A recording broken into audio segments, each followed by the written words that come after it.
যাক সাহায্যে এসেছে আলহামদুলিল্লাহ। আমি তো মনে করছি বোধহয় ট্রাকে করে আসতেছি।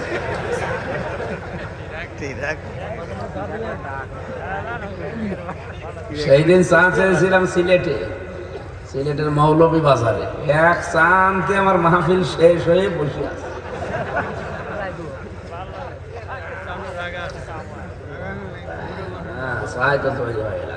একটু জিকির করেন, আমি নাকি খাওয়া বন্ধ করে দেবো।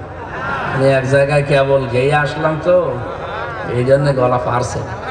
আর সেই সকাল 6টা থেকে এসা পর্যন্ত গেয়েছি বিভিন্ন জায়গায়।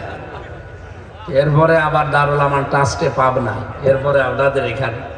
এটা আমি বলেছিলাম যে এটা বন্ধ করেন, আপনারা জোর করে, ঠিক হয়নি এত চাপ দেওয়া। গরু দিয়ে চাষ করে খাবেন, গরু যদি মরে যায় চাষ করবেন কি দিয়ে সামনে?